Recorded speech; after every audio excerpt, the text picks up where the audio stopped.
Hello friends, welcome to my video. इस video में हम मॉडर्न हिस्ट्री का लगभग 200 प्लस एमसीक्यू का पार्ट 2 कराने जा रहा है। पार्ट 1 ऑलरेडी हो चुका है, आपको लिंक डिस्क्रिप्शन में है।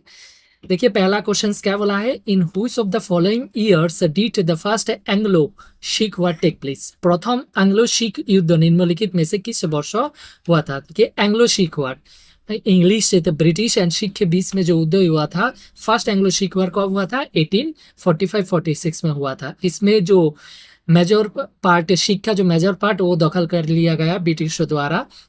इसके बाद जो सेकेंड एंग्लो सिख वॉर हुआ था वो हुआ था 1848 से 49 तक, और इसमें कंप्लीटली सिख का दखल कर लिया गया ब्रिटिश द्वारा। ओके, नेक्स्ट क्वेश्चन देखिए, on August dash the Mughal emperor appointed the East India Company as the diwan of Bengal. अगस्त को डैश मुगल बादशाहों ने ईस्ट इंडिया कंपनी को बंगाल का दीवान नियुक्त किया गया था।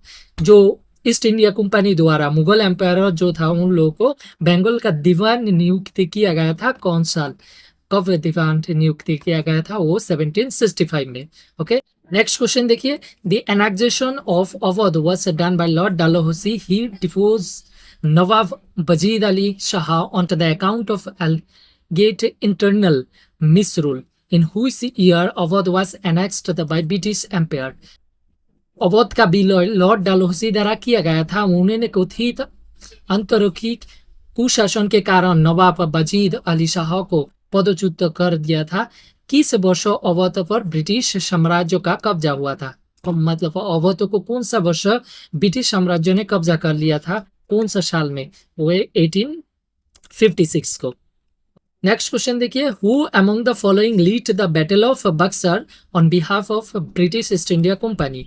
ब्रिटिश ईस्ट इंडिया कंपनी की ओर से निम्नलिखित में से किसने बक्सर की लड़ाई का नेतृत्व किया था? जो बक्सर बैटल ऑफ बक्सर हुआ था उसमें लीड किया था ब्रिटिश की तरफ से किसने? तो वो है हेक्टर मुनरो था। और ये बैटल ऑफ बक्सर कब हुआ था? 1764 में हुआ था। और जो हमारा इंडिया की तरफ से कौन कौन था? जैसे मुगल की तरफ से था शाह आलम टू मुगल की तरफ से था। ओके, आज जो बंगाल की था, बंगाल पपार बंगाल से था मीर कासिम था। मीर कासिम बंगाल की तरफ से, ये बंगाल की तरफ से। और शुजाउद्दौला था अवध की तरफ से, अवध। तो ये तीनों मिलके इंडिया साइड था और लीड किया था ब्रिटिश के साइड से Hector Munro. Okay, next question देखिए, the ryotwari system was introduce by. Ryotwari प्रणाली की शुरुआत किसने किया था? देखिए रॉयतरी सिस्टम एक टैक्स कलेक्शन सिस्टम, इंडिया जो लोग किसान है उन लोगों से टैक्स कलेक्शन सिस्टम का एक है रॉयतरी सिस्टम। बहुत सारा है, जैसे permanent settlement system, ryotwari system, mahalwari system. तो रॉयतरी सिस्टम जो है वो किसने इंट्रोड्यूस किया था? ये था थॉमस मुनरो ने रॉयतरी सेटलमेंट का इंट्रोड्यूस किया था। और कब किया था? 1820। उस टाइम तो गवर्नर जनरल था, वो था लॉर्ड हास्टिंग था। लॉर्ड हास्टिंग गवर्नर जनरल था, और ये इंट्रोड्यूस किया था Thomas Munro. Okay, next question देखिए, who introduce permanent settlement system. स्थायी बंदोबस्त प्रणाली का शुरुआत किसने किया था? ये भी एक टैक्स कलेक्शन का प्रोसेस था, परमानेंट सेटलमेंट सिस्टम। देखिए ये जो पहला वाला क्वेश्चन था रॉयतरी सिस्टम, इसमें जो टैक्स होता था British company east India company directly किसान से, जो फार्मर होता है वो डायरेक्टली टैक्स कलेक्ट होता है, डायरेक्टली मतलब हर फार्मर से डीलिंग होता था। ये रॉयतरी सिस्टम, रॉय मतलब फार्मर, डायरेक्टली फार्मर से डीलिंग होता था। लेकिन ये जो परमानेंट सेटलमेंट सिस्टम, स्थायी बंदोबस्त प्रणाली शुरू किया था वो कौन किया था? लॉर्ड कॉर्नवालिस ने किया था। 1793 में लॉर्ड कॉर्नवालिस ने ये स्थायी व्यवस्था का स्टार्ट किया था, 1793। और लॉर्ड कॉर्नवालिस ये जो है तो गवर्नर जनरल ऑफ बंगाल था। कब? 1786 से 1793 तक ये गवर्नर जनरल ऑफ बंगाल था। तो उसी टाइम इसी ने ये परमानेंट सेटलमेंट स्टार्ट किया था। और इसके तहत देखिए एक नॉर्मली फार्मर होता था, इसके बाद फार्मर से मिडिल मैन होता था जमींदार, इसके बाद जो मेन होता है east India company, east India company, तो जमींदार का अंडर जो मिट्टी का, जो किसान का खेती का मेन मालिक होता था ये जमींदार, ओनर होता था जमींदार। तो जमींदार टैक्स कलेक्ट करता था ये फार्मर से, इसके बाद कंपनी को देता था। 11% अपना खुद रखता था और बाकी कंपनी को 89% दे देता। और इसको और एक नाम से फार्म जो परमानेंट सेटलमेंट सिस्टम और एक नाम से जाना जाता है सनसेट लॉ।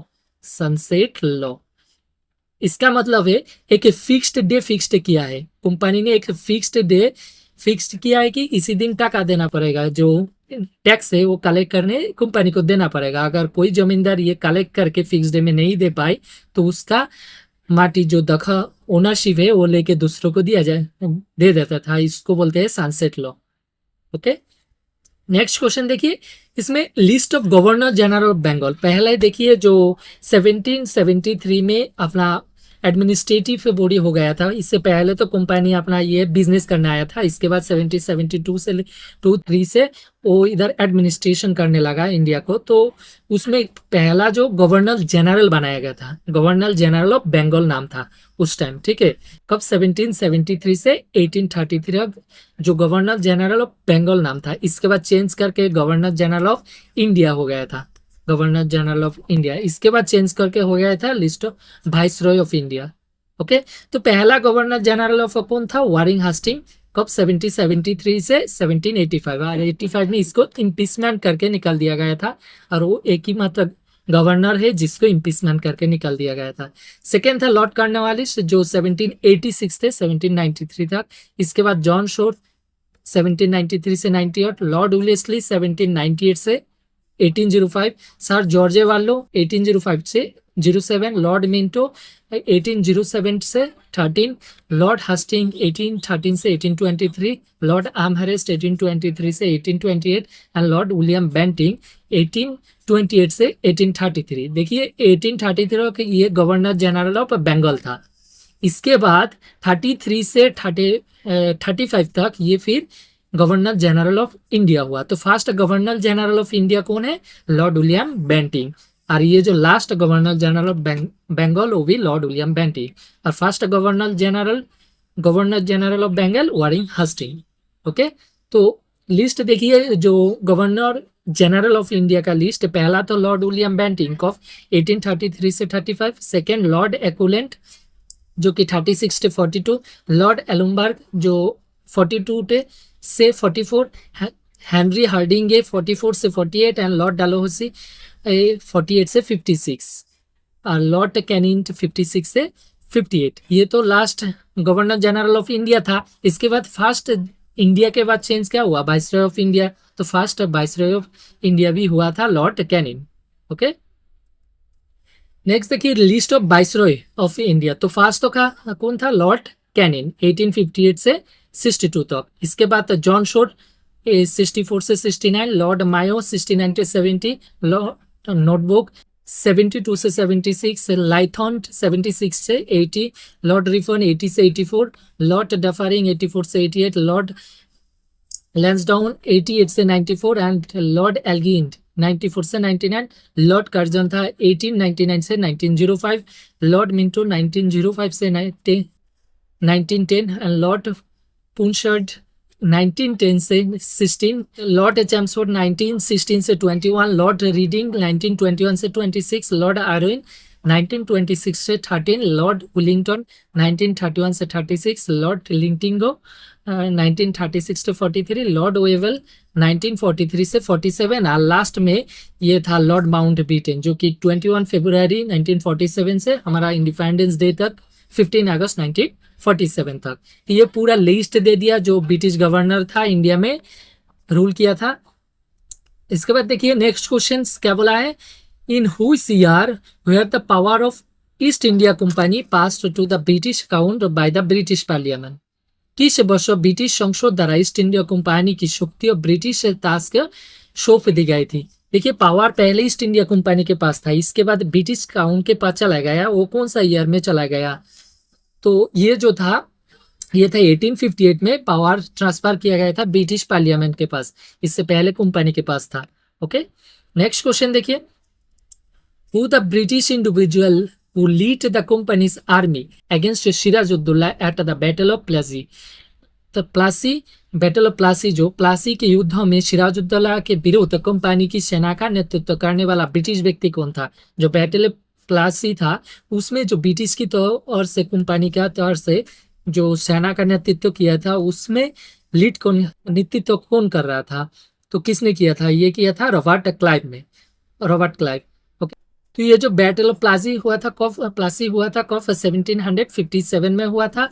और कि जो रॉबर्ट क्लाइव किसके हेल्प से किया गया था? मीर जाफर के हेल्प से, मीर जफर के हेल्प से, जो कि मीर जफर के हेल्प से किया था, जो कि ये सिराजुद्दौला का सेनापति था, उसके साथ गद्दारी किया था ये मीर जाफर, ये रॉबर्ट क्लाइव के साथ हाथ मिला लिया था। तो इसके हेल्प से ये युद्ध जीते गए थे बैटल ऑफ प्लासी, और ये सिराजुद्दौला को मार दिया था।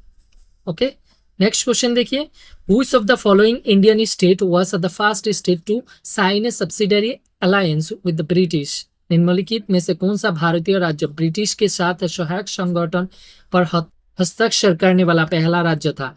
जो कि फर्स्ट स्टेट था जो कि सब्सिडरी अलायंस के तहत ब्रिटिश के साथ साइन किया था, वो कौन सा राज्य पहला था? वो हैदराबाद था। और ये सब्सिडरी अलायंस से क्या था? ये सब्सिडरी अलायंस से था कि इंडियन रूलर, कोई भी इंडियन रूलर अपना इंडिपेंडेंट आर्म फोर्स नहीं रख सकता। इंडियन रूलर उसको जो फोर्स देगा, सिक्योरिटी देगा, वो ब्रिटिश ईस्ट इंडिया कंपनी देगा, तो अपना कोई इंडिविजुअल आर्म फोर्स नहीं रख सकता। ये है सब्सिडरी अलायंस। और उस टाइम हम लोग का जो इंडिया का राजा महाराजा था, उन लोग सोचा कि अपना पैसा बच जाएगा, तो इसीलिए इतना फोर्स का जरूरत नहीं है, हमको तो सिक्योरिटी दे ही रहा है ब्रिटिश ईस्ट इंडिया कंपनी। तो इसका बहुत बड़ा नुकसान हुआ बाद में, क्योंकि वही फोर्स इस्तेमाल करके ईस्ट इंडिया कंपनी उन लोगों का हराया था। तो ये पहला किसने साइन किया था? हैदराबाद ने।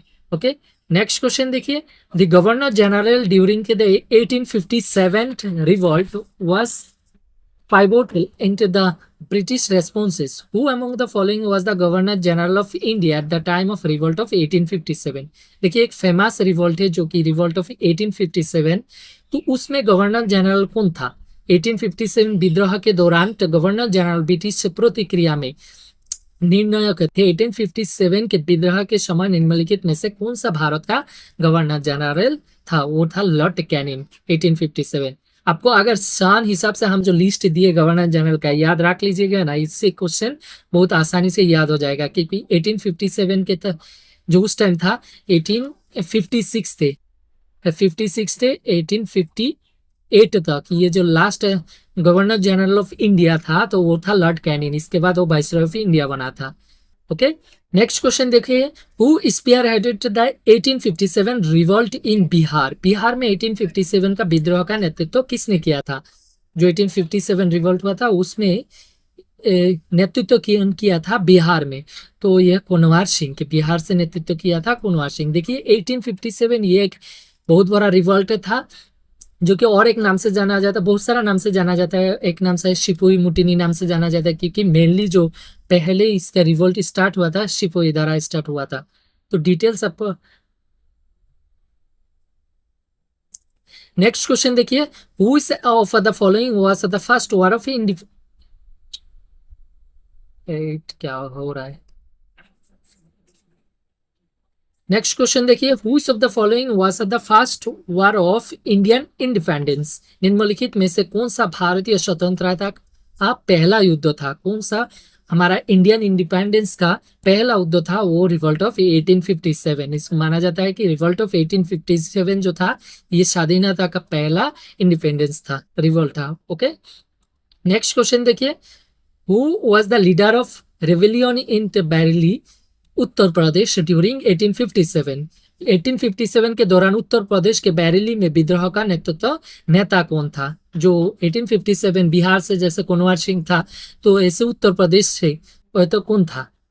तो उत्तर प्रदेश से था खान बहादुर खान। ये खान बहादुर खान उत्तर प्रदेश से नेतृत्व किया था। ओके, नेक्स्ट क्वेश्चन देखिए, who was responsible for introducing Enfield rifle that used the greased cartridges which became the immediate reasons for 1857 revolt?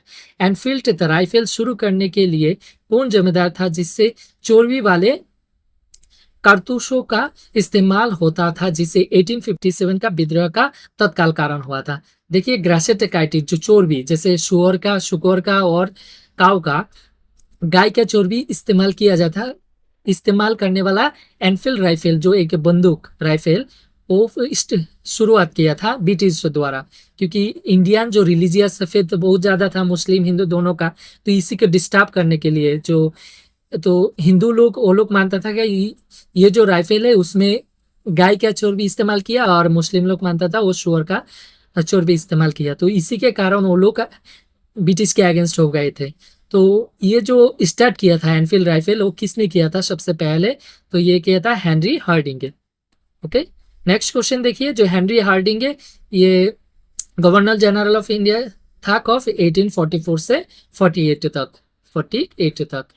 Next question देखिए, after separation of the 1857 revolution Mughal ruler Bahadur Shah Zafar was cited to, 1857 के विद्रोह के दमन के बाद मुगल शासक बहादुर शाह जफर का निर्वासित किया गया था। जो बहादुर शाह वो कहाँ पलायन किया गया था, पलायन था वो म्यांमार में। ये लास्ट रूलर था बहादुर शाह, जो कि मुगल का राष्ट्र रूलर माना जाता है बहादुर शाह जहाँ, और उसको हराने के बाद वो कहाँ पे पलायन किया था, म्यांमार में। ओके, नेक्स्ट क्वेश्चन देखिए, who was the founder of Satyashodhak Samaj, having its primary emphasis on the seeking of truth। सत्य की खोज पर प्राथमिक जोर देने वाला सत्यशोधक समाज का संस्थापक कौन थे? जो सत्यशोधक समाज का संस्थापक कौन थे, वो है ज्योतिबा फुले। और कब किया था, 1873 में, महाराष्ट्र एरिया में। ओके, नेक्स्ट क्वेश्चन देखिए, Who among the following founded the Arya Samaj in 1875? निम्नलिखित में से किसने 1875 में आर्य समाज की स्थापना की? जो सत्यशोधक समाज था वो किसने किया था, ज्योतिबा फुले। आज जो आर्य समाज वो किसने किया था, वो स्वामी दयानंद सरस्वती ने किया था। ओके, बॉम्बे एरिया में, और कब किया था, 1875 में। नेक्स्ट क्वेश्चन देखिए, who founded the theosophical society? Theosophical society की स्थापना किसने की थी? एक सोसाइटी थियोसोफिकल सोसाइटी, इसका स्थापना किसने की थी? ये है Madame Blavatsky and the col Olcott. Okay, next question देखिए, Who among the following the play a crucial role in removing obstacle to the marriage of widow, who is ultimately result in the enactment of a law in the regard in 1856? निम्नलिखित में से किसने विधवाओं के विवाहों में आने वाली बाधाओं के दूर करने में महत्वपूर्ण भूमिका निभाई, जिसके परिणाम स्वरूप अंततः 1856 में इस संबंध में एक कानून बनाया गया था। देखिए उडो री मैरिज एक्ट, शॉर्टकट ये जो क्वेश्चन है उसे पूछा है, जो भी बाधा आता था मैरिज से रीमैरिज का, उडो रीमैरिज का, तो वो इसमें कौन लड़ा था, तो ये था ईश्वर चंद्र विद्यासागर। नॉर्मली उडो रीमैरिज और जैसे पोलीगामी मतलब बहु विवाह। तो इसके बाद जो हो गया चाइल्ड मैरिज अगेंस्ट, ये पोलीगामी के अगेंस्ट था, चाइल्ड मैरिज के अगेंस्ट था।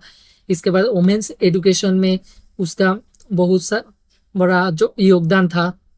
ओके, नेक्स्ट क्वेश्चन देखिए, हु फाउंडेड द ब्रह्मो समाज? ब्रह्मो समाज की स्थापना किसने की थी? तो ये राजा राममोहन राय फाउंडेड द ब्रह्मो समाज।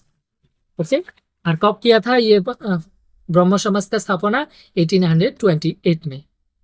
नेक्स्ट क्वेश्चन देखिए, which of the following was established by doctor Atmaram Pandurang? निम्नलिखित में से किसकी स्थापना डॉक्टर आत्माराम पांडुरंग ने की थी? जो वो है प्रार्थना समाज स्थापित किया था डॉक्टर आत्माराम पांडुरंग। और ब्रह्मो समाज राजा राममोहन राय, आर्य समाज दयानंद सरस्वती, एंड परमहंस मंडली जो स्थापित किया था वो किया था Dadoba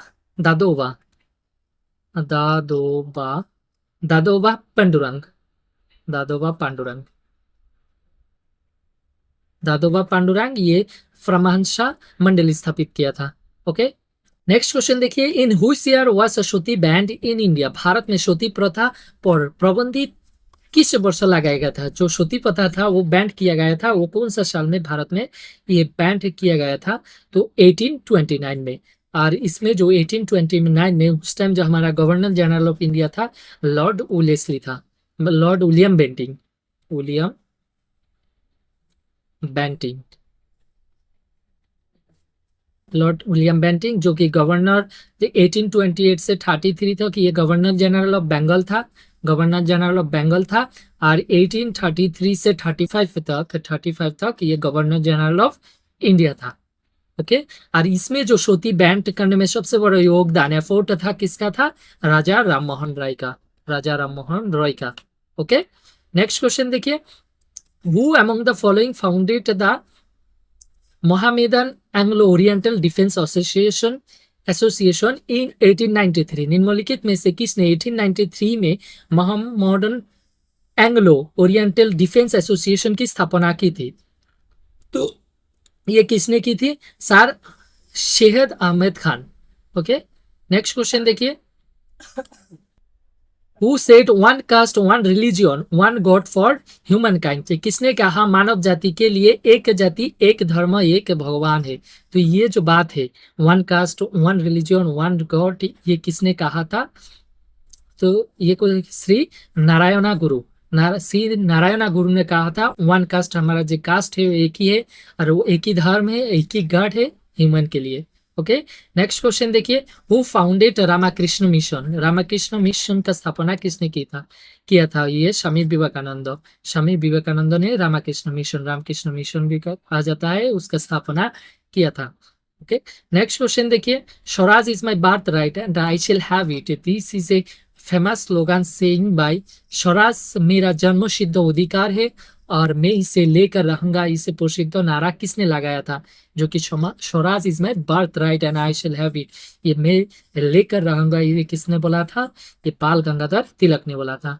okay who among the following is not a nationalist extremist leader of Indian national Congress? देखिए इंडिया जो शुरुआत स्प्लिट हुआ था, शुरुआत स्प्लिट उसमें ये 1905 में हुआ था, 07 में हुआ था शुरुआत स्प्लिट, तो उसमें बोला था दो पार्टी में, एक एक्सट्रीमिस्ट और एक मॉडरेट, दो पार्टी में भाग हो गया था इंडियन नेशनल कांग्रेस। तो इंडियन नेशनल कांग्रेस के जो एक्सट्रीमिस्ट लीडर था उसमें से नीचे दिए गए ऑप्शन में कौन एक्सट्रीमिस्ट लीडर नहीं है, वो क्वेश्चन में वो पूछा है। तो ये जो सुरेंद्रनाथ बनर्जी ये एक्सट्रीमिस्ट लीडर नहीं है, ये मॉडरेट लीडर है। बाकी बाल गंगाधर तिलक, बिपिन चंद्र पाल, एंड श्री अरविंद घोष ये सब एक्सट्रीमिस्ट लीडर है। ओके नेक्स्ट क्वेश्चन देखिए, in which year the radicals and the moderate were divided, radical और मॉडरेट का विभाजन किस हुआ था? रेडिकल मतलब एक्सट्रीमिस्ट एंड मॉडरेट, जो शुरुआती स्प्लिट में हुआ था, कांग्रेस का जो एक्सट्रीमिस्ट एंड मॉडरेट दोनों भाग हो गए थे, वो कब हुआ था? 1907 में हुआ था, शुरुआती स्प्लिट में। ओके शुरुआत स्प्लिट में, शुरुआत में एक बैठक हुआ था उसमें। नेक्स्ट क्वेश्चन देखिए, in 1905 the servants of Indian society was formed by 1905 में the servant of Indian society का गठन किया था, किसका द्वारा किया गया था? ये गोपाल कृष्ण गोखले द्वारा किया गया था। Okay next question, when did the partition of Bengal happened, Bengal का विभाजन कब हुआ था? जो पार्टीशन ऑफ बंगाल हुआ था इसका विभाजन कब हुआ था? इसका आंसर अगर आपको पता है तो आंसर कमेंट में जरूर लिखिएगा। इसी तरह जनरल अवेयरनेस के लिए हर फील्ड का पॉलिटी, हिस्ट्री, इकोनॉमी मेरी चैनल को सब्सक्राइब कीजिए एंड वीडियो पसंद आए तो लाइक एंड शेयर जरूर कीजिएगा। मिलते हैं अगले वीडियो में।